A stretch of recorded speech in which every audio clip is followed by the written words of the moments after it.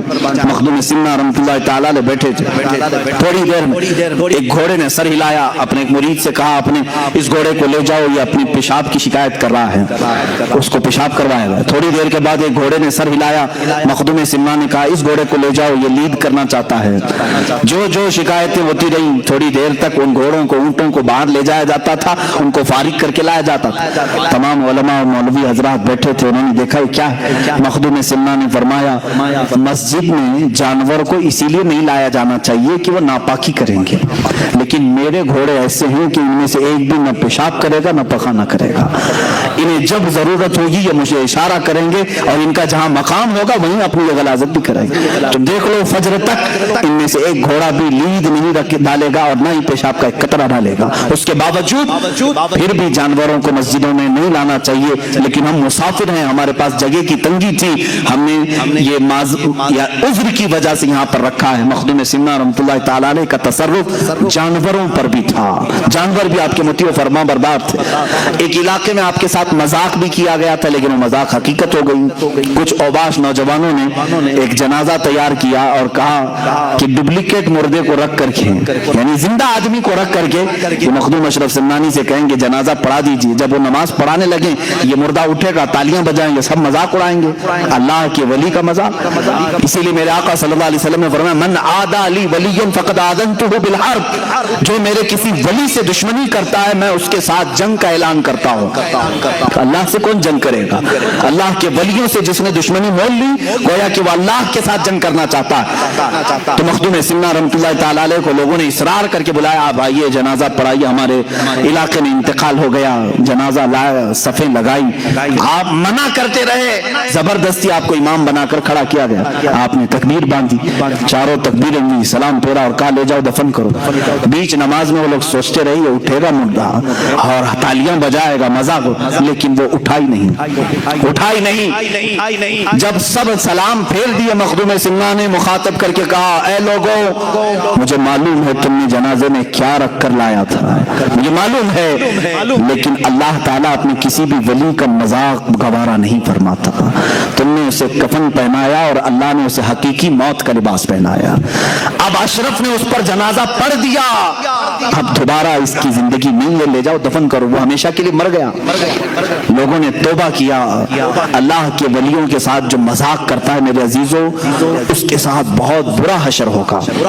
میں نے اسی طرح دیکھا مدینہ رسول میں، میرے آقا صلی اللہ علیہ وسلم کا رحم و کرم ہے، اس غلیظ متوع کو آج تک میں یاد رکھا ہوں، اللہ اس پر لعنت کرے، جالیوں کے پاس کھڑا ہے۔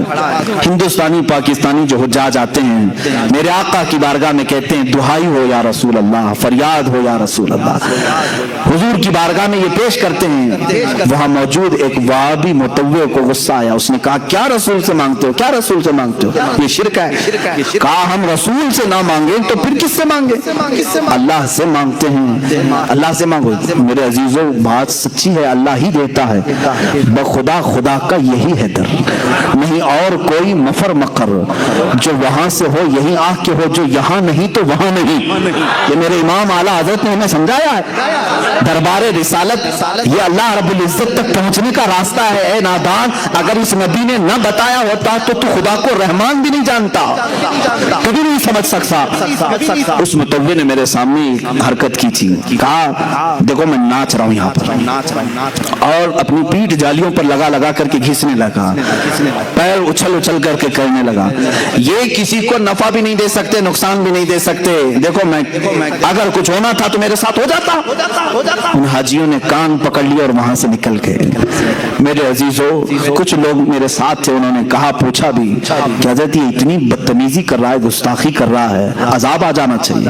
مجھے اس وقت ہمارے ایک بزرگ کی بات یاد آئی، میں نے ان سے بھی یہ سوال کیا تھا کہ ان پر اللہ کا عذاب کیوں نہیں آتا؟ انہوں نے کہا بیٹا اللہ کا عذاب کیا تم سمجھتے ہو پتھر آ جائیں، بارش آگ کی نازل ہو جائے، زمین پھٹ جائے، یہی اللہ کا عذاب ہے؟ کہا یہ دکھنے والے عذاب ہے۔